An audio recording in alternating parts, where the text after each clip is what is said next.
Luckily, Mom didn't mention my report card during dinner. When Grandma said she needed to leave to go to bingo, I tagged right along with her. Catch you guys later. Escape me, that wasn't the only reason I went to bingo with Grandma. I also went because I needed a surefire way to make some money.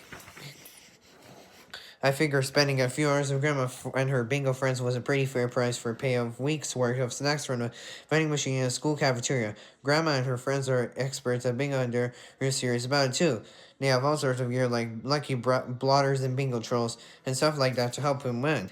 One of Grandma's friends is so good that she has memorized all her cards that she doesn't even need to use a blotter to mark them off. For some reason, tonight Grandma and her friends were winning like they usually do, but on a coverall game, I got every square. I yelled out bingo real loud, and the clerk came over to check my card.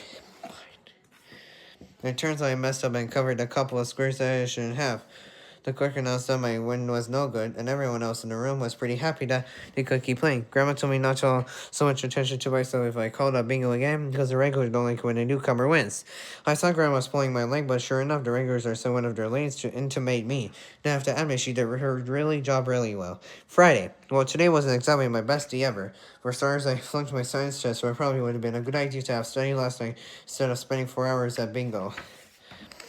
I fell asleep in sixth period today, and this time it was cold that Mr. Watson had to shake me to get me wake us up. As a punishment, I had to sit in the front of the room. That was just fine with me, because at least there I could sleep in peace. Snore. I just wish someone woke me up when sixth period ended, because I didn't wake up until the next period started. Snork. The class I welcome in was taught by Mrs. Lowry. Mrs. Lowry gave me detention, and on Monday I'm gonna have to stay after school to serve it. So I was totally jittery from my sugar withdrawal, but I didn't have any money to go buy a soda candy from the convenience store, so I'm not real proud of.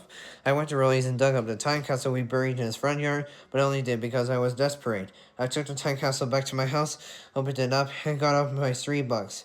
Then I went down to the convenience store and bought myself a big soda, pack of gummy bears, and a candy bar.